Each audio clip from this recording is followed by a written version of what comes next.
नमस्कार स्टूडेंट, स्वागत है आपका केडी स्टडी क्लब में। हमने चैप्टर पढ़ा था संसार पुस्तक है।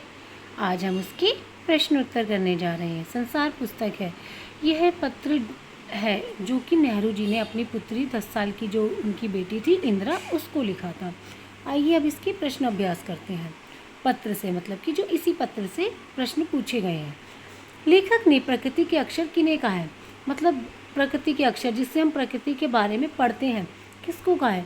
पत्थर को, जंगल को, पहाड़ को, जानवरों की हड्डियों को, तारों को, इन सबको उन्होंने क्या कहा है? प्रकृति के अक्षर कहा है।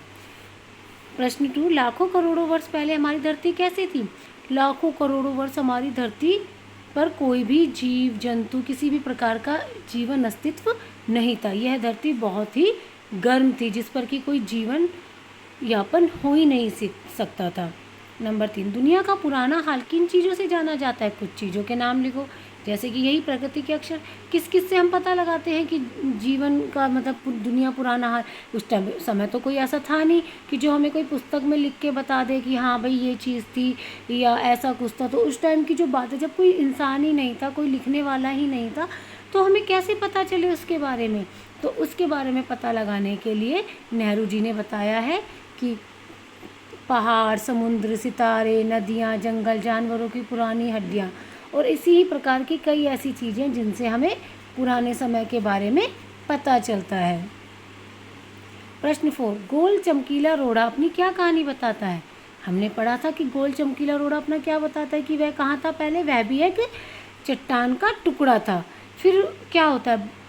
वह किसी पहाड़ के दामन में पड़ा रहा, पानी आया और उसे बहाकर घाटी तक ले गया। फिर वह नाले में पड़ा रहा, फिर लुढ़क लुढ़क के वह दरिया में आया, फिर छोटे दरिया से फिर बड़े दरिया में, इस तरीके से फिर कोई दरिया उसको छोड़ के चला गया और वह एक चमकीला गोल पत्थर बन गया।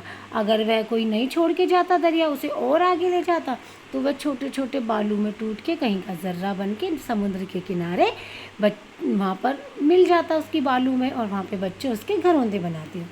प्रश्न 5, गोल चमकीले रोड़े को यदि दरिया और आगे ले जाता तो क्या होता? क्या होता ये बताया गया है ना, देखो इधर। अगर दरिया और आगे ले जाता तो वह छोटा होते होते अंत में बालू का एक जर्रा हो जाता और समुद्र के किनारे अपने भाइयों से जा मिलता, जहाँ एक सुंदर बालू का किनारा बन जाता जिस पर छोटे छोटे बच्चे खेलते और बालू के घरौंदे बनाते। हर प्रश्न का उत्तर आपको मिल जाएगा चैप्टर में। प्रश्न 6, नेहरू जी ने इस बात का हल्का सा संकेत दिया है कि दुनिया कैसे शुरू होगी। उन्होंने क्या बताया पाठ के आधार पर कि कई वर्ष पहले, लाखों करोड़ों वर्ष पहले क्या था? यहाँ पर कोई भी जीवन नहीं था, मनुष्य नहीं था। मनुष्य से पहले क्या था? जानवर थे, पशु पक्षी थे और वनस्पति थी। परंतु उनसे भी पहले जो धरती का गोला था वो बहुत गर्म था, इस पर कोई जीवन अस्तित्व था ही नहीं, इस पर कोई जीवन पनप ही नहीं सकता था क्योंकि यह बहुत गर्म थी। तो इस तरीके से उन्होंने हमें संकेत दिया है कि पहले जो दुनिया थी वह कैसी थी और इसकी शुरुआत कैसे हुई होगी। और पत्र से आगे आप इसे पढ़िए और अपने आप बनाने की कोशिश कीजिए। ना आए तो कमेंट्स में ज़रूर लिखिएगा, मैं इसके भी प्रश्न के उत्तर ज़रूर करवाऊँगी। धन्यवाद दोस्तों।